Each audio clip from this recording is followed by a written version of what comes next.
যিহেতু নতুন বছৰ ওচৰ চাপি আহিছে আৰু কেইটামান দিনৰ কথা 2025 চন আছিল মংগল গ্ৰহৰ বছৰ, যাৰ ফলত বহু ৰাশিৰ জীৱনত উত্তাল পৰিস্থিতিৰ সৃষ্টি হৈছিল। এতিয়া নতুন বছৰৰ কথা ক'বলৈ গ'লে 12 ৰাশিৰ ভিতৰত কিছুমানে হয়তো তেওঁলোকৰ অনুকূল ভাগ্য বিচাৰি পাব। এই বছৰ শনি মীন ৰাশিত বাস কৰিব, তদুপৰি ৰাহু কেতু বৃহস্পতিত ৰাশি সলনি কৰিব আৰু সূৰ্য শুক্ৰ মংগল বুধ চন্দ্ৰ এটা নিৰ্দিষ্ট সময়ৰ পিছত ৰাশি সলনি কৰিব, যাৰ ফলত 12 ৰাশিত প্ৰভাৱ পৰিব। 2025 চনৰ নতুন বছৰত মীন ৰাশিত ৰাহু মকৰ ৰাশিত আৰু কেতু আৰু বৃহস্পতি কৰ্কট ৰাশিত আছিলে। ফলস্বৰূপে কিছুমান ৰাশিয়ে তেওঁলোকৰ অনুকূল ভাগ্য বিচাৰি পাইছিলে, আনহাতে কিছুমান ৰাশিৰ শনিৰ স্বদেশতী আৰু ধৈয়াৰ ছাঁত থাকিব। 2026 চনত কোনবোৰ ৰাশি অনুকূল ভাগ্য বিচাৰি পাব জানি লওঁ আহক। প্ৰথম ভাগ্যশালী ৰাশি হিচাপে পৰিগণিত হৈছে বৃষ ৰাশি।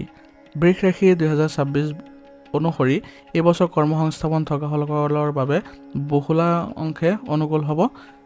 বছৰৰ আৰম্ভণিৰ পৰা জুন মাহলৈকে কৰ্মক্ষেত্ৰত স্থিতিশীলতা আৰু সমৰ্থন প্ৰচলিত হ'ব, আনহাতে জুন মাহৰ পৰা অক্টোবৰলৈকে পৰিস্থিতি স্বাভাৱিক হৈ থাকিব।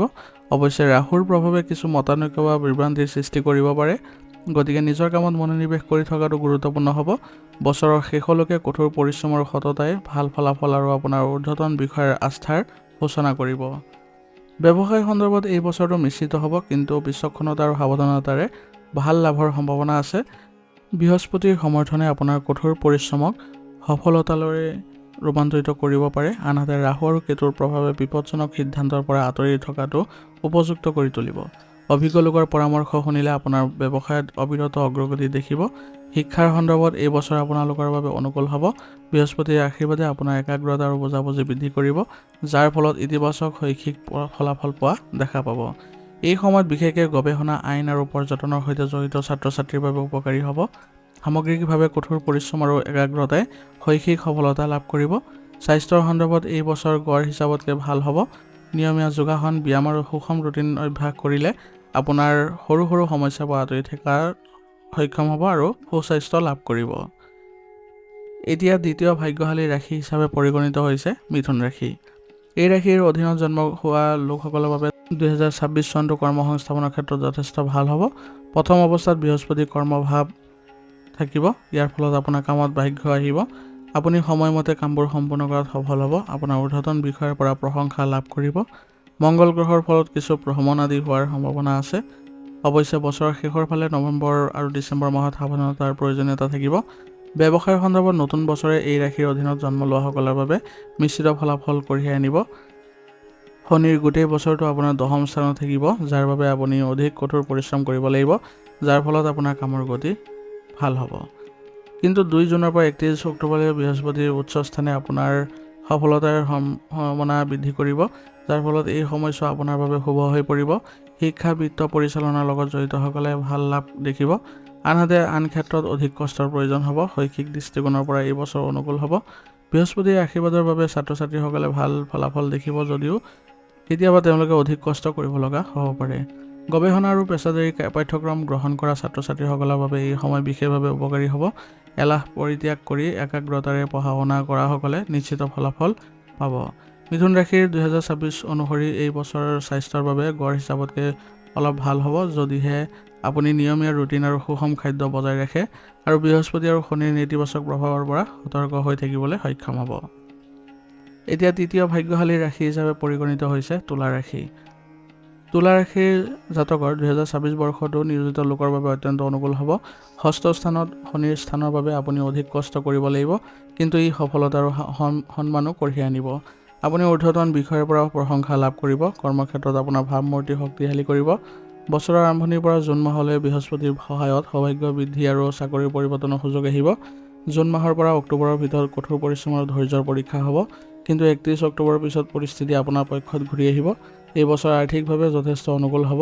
বৃহস্পতিৰ আশীৰ্বাদে আয় আৰু সঞ্চয় বৃদ্ধিৰ সুযোগ সৃষ্টি কৰিব, আনহাতে কেতুৰ প্ৰভাৱে কঠোৰ পৰিশ্ৰমৰ সমানুপাতিক লাভ আহিব। বছৰৰ শেষৰ ফালে সম্পদ বৃদ্ধি আৰু আৰ্থিক স্থিতিশীলতাৰ ভাল সুযোগ প্ৰদান কৰিব। এই বছৰ ব্যৱসায়ীসকলৰ বাবে মিশ্ৰিত ফলাফল কঢ়িয়াই আনিব। ৰাহুৱে কিছুমান ভুল সিদ্ধান্ত ল'ব পাৰে, গতিকে সাৱধানতা অৱলম্বন কৰাটো প্ৰয়োজনীয় হ'ব। অৱশ্যে বৃহস্পতি শনি কেতুৰ সমৰ্থনে কঠোৰ পৰিশ্ৰম আৰু বুজাবুজিৰ জৰিয়তে সফলতা কঢ়িয়াই আনিব।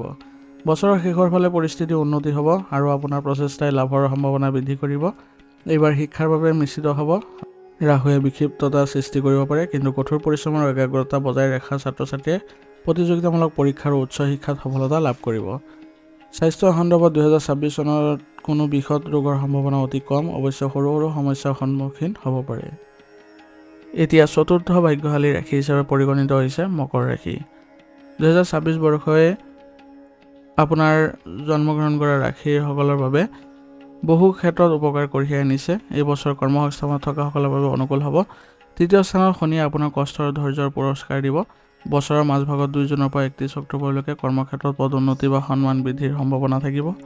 অৱশ্যে বছৰৰ শেষৰ ফালে বৃহস্পতিৰ অৱস্থান দুৰ্বল হ'ব, গতিকে ৰিস্কি কামৰ পৰা বিৰত থাকিব। সামগ্ৰিকভাৱে এই বছৰ কঠোৰ পৰিশ্ৰমী ব্যক্তিসকলৰ বাবে কেৰিয়াৰ অবিৰতভাৱে অগ্ৰগতি আৰু সফলতা দেখিব। আৰ্থিকভাৱে এই বছৰ মকৰ ৰাশিৰ বাবে মিশ্ৰিত হ'ব। আয়ৰ নতুন উৎস উন্নতি ঘটিব, কিন্তু সঞ্চয় কৰাটো প্ৰত্যাহ্বানজনক হ'ব পাৰে। ৰাহুৰ স্থিতিৰ বাবে প্ৰথম মাহত অপ্ৰয়োজনীয় খৰচ বৃদ্ধি হ'ব পাৰে, গতিকে বুদ্ধিমত্তাৰে বিনিয়োগ কৰক। অৱশ্যে বৃহস্পতিৰ আশীৰ্বাদত আপোনাৰ আৰ্থিক অৱস্থা ক্ৰমান্বয়ে সুস্থিৰ হ'ব আৰু বছৰৰ শেষলৈকে আপোনাৰ আৰ্থিক অৱস্থাৰ উন্নতি হোৱা দেখা পাব। ব্যৱসায়িক দৃষ্টিকোণৰ পৰা এই বছৰটো গড় হিচাপতকৈ ভাল হ'ব। আপোনাৰ কঠোৰ পৰিশ্ৰমৰ অভিজ্ঞতাই ব্যৱসায়ত অগ্ৰগতিৰ সুযোগ প্ৰদান কৰিব। বছৰৰ মাজভাগত বৃহস্পতিৰ অনুকূল অৱস্থানে নতুন প্ৰকল্প বা অংশীদাৰিত্বৰ দিশত ইতিবাচক ফলাফল কঢ়িয়াই আনিব, কিন্তু বছৰৰ শেষৰ ফালে কোনো নতুন বিনিয়োগ বা বিপদৰ পৰা আঁতৰি থকাটো ভাল। সামগ্ৰিকভাৱে এই বছৰটোৱে অবিৰত অগ্ৰগতি আৰু সতৰ্ক লাভৰ ইংগিত দিছে। শিক্ষাৰ ক্ষেত্ৰত এইবাৰ গড় ফলাফল পোৱা যাব। জুন মাহৰ পৰা অক্টোবৰ মাহলৈকে সময়ছোৱাত ছাত্ৰ-ছাত্ৰীৰ বাবে আটাইতকৈ অনুকূল হ'ব। আনহাতে বছৰৰ শেষৰ ফালে বিক্ষিপ্ততা আৰু স্বাস্থ্যজনিত সমস্যা অধ্যয়নত প্ৰভাৱ পেলাব। এতিয়া অন্তিমটো ভাগ্যশালী ৰাশি হিচাপে পৰিগণিত হৈছে সিংহ ৰাশি। 2026 চনটো সিংহ ৰাশিৰ বাবে যথেষ্ট ভাল হ'বলৈ গৈ আছে। কৰ্মসংস্থাপনত থকাসকলৰ বাবে এই বছৰ মিশ্ৰিত ফলাফল কঢ়িয়াই আনিব। বছৰৰ আৰম্ভণিতে বৃহস্পতিৰ আশীৰ্বাদৰ ফলত কঠোৰ পৰিশ্ৰমে সন্তোষজনক সফলতা আৰু সহকৰ্মীসকলৰ সমৰ্থন কঢ়িয়াই আনিব। অৱশ্যে 20 জানুৱাৰীৰ পৰা 17 মে'লৈকে সময়ছোৱা প্ৰত্যাহ্বানমূলক হ'ব, গতিকে এই সময়ছোৱাত সংঘাতৰ পৰা আঁতৰি থকা আৰু ধৈৰ্য বজাই ৰখাটো অতি প্ৰয়োজনীয় হ'ব। 17 মে'ৰ পৰা 9 অক্টোবৰৰ ভিতৰত পৰিস্থিতি উন্নত হ'ব আৰু আপোনাৰ প্ৰচেষ্টাক স্বীকৃতি দিয়া হ'ব। অৱশ্যে অক্টোবৰৰ পিছত পুনৰ বাধাৰ সৃষ্টি হ'ব পাৰে। ব্যৱসায় সন্দৰ্ভত বছৰৰ আৰম্ভণি অনুকূল আৰু সুযোগেৰে ভৰা অনুভৱ হ'ব। বিশেষকৈ জুন মাহলৈকে বুদ্ধিমত্তাৰে সিদ্ধান্ত ল'ব লাগিব আৰু লাভ অৰ্জন কৰিব পাৰিব। কিন্তু ৰাহু, কেতু আৰু শনিৰ প্ৰভাৱে সিদ্ধান্ত গ্ৰহণত প্ৰভাৱ পৰিব পাৰে। জুন মাহৰ পিছৰ সময়ছোৱা দুৰ্বল আৰু বিপদজনক হ'ব, কিন্তু নতুন প্ৰকল্প বা অংশীদাৰিত্বত প্ৰৱেশ কৰাৰ সময়ত সাৱধানতা অৱলম্বন কৰাটো প্ৰয়োজনীয় হ'ব। এই বছৰটো শিক্ষাৰ ক্ষেত্ৰত গড় হিচাপতকৈ ভাল হ'ব। বছৰৰ আৰম্ভণি বৃহস্পতিৰ ট্ৰেনজিটে ছাত্ৰ-ছাত্ৰীৰ বাবে উচ্চ শিক্ষা আৰু প্ৰতিযোগিতামূলক পৰীক্ষাত সফলতা কঢ়িয়াই আনিব। আইন, বিত্ত আৰু গৱেষণাৰ ক্ষেত্ৰত ছাত্ৰ-ছাত্ৰীসকলে শুভ ফল দেখিব। জুন মাহৰ পৰা অক্টোবৰ মাহৰ ভিতৰত কিছু বাধাৰ সৃষ্টি হ'ব পাৰে যদিও বিদেশত বা দূৰৰ পৰা অধ্যয়ন কৰা ছাত্ৰ-ছাত্ৰীৰ বাবে সময় অত্যন্ত অনুকূল হ'ব। আৰ্থিকভাৱে এই বছৰটো গড় হিচাপতকৈ ভাল হ'ব। বছৰৰ আৰম্ভণিৰ পৰা 2 জুনলৈকে বৃহস্পতিৰ আশীৰ্বাদে আপোনাৰ আৰ্থিক অৱস্থাক শক্তিশালী কৰি তুলিব, ভাল লাভৰ সুযোগ প্ৰদান কৰিব, কিন্তু 2 জুনৰ পৰা 31 অক্টোবৰৰ ভিতৰত খৰচ বৃদ্ধি হোৱাৰ সম্ভাৱনা আছে আৰু সঞ্চয় কমি যাব পাৰে। এই সময়ছোৱাত বহিৰাজ্যত কাম কৰাসকলে লাভৱান হ'ব পাৰে। 31 অক্টোবৰৰ পিছত আপোনাৰ আৰ্থিক অৱস্থাৰ উন্নতি হ'ব, যদিও শনিৰ প্ৰভাৱৰ বাবে অভাৱনীয় খৰচ স্থায়ী হ'ব। এই ৰাশিৰ অধীনত জন্ম লোৱা লোকসকলৰ নিজৰ স্বাস্থ্যৰ ক্ষেত্ৰত নতুন বছৰত অলপ সাৱধান হ'ব লাগিব। বছৰৰ আৰম্ভণি ভাল হ'ব, কিন্তু জুনৰ পৰা অক্টোবৰৰ ভিতৰত ৰাহু, কেতু, শনিৰ প্ৰভাৱে শাৰীৰিক আৰু মানসিক সমস্যাৰ সৃষ্টি হোৱাৰ সম্ভাৱনা আছে, গতিকে সাৱধানতা অতি প্ৰয়োজনীয় হ'ব। গতিকে এইখিনি আছিলে এই 5 ভাগ্যশালী ৰাশিৰ বিষয়ে। 2026 চনত যিবোৰ ৰাশি ভাগ্যশালী হৈছে তেওঁলোকে বিভিন্ন ধৰণৰ সাৱধানতা অৱলম্বন কৰি চলিলে আপোনালোকৰ ভাগ্য উদয় হ'ব, আৰু যি ধৰণে আপোনালোকৰ ভাগ্য প্ৰভাৱশালী হৈছে সেই ধৰণে আপোনালোকে ফলাফলো পাব। মাথো আপোনালোকে বিশ্বাস ৰাখক আৰু নিজৰ ওপৰত ভালদৰে কাম কৰি যাওক, আৰু আপোনালোকে সুন্দৰভাৱে দিনবোৰ চলাবলৈ চেষ্টা কৰিব। আপোনালোকৰ সকলোৰে ভাল হওক তাৰে কামনা কৰিছোঁ। ভিডিঅ'টো যদি ভাল লাগিছে ভিডিঅ'টো লাইক কৰিব, চেনেলত যদি নতুন আহিছে চেনেলটো ছাবস্ক্ৰাইব কৰি ল'ব, আৰু কমেণ্টত ওম নমঃ শিৱায় লিখিবলৈ নাপাহৰিব।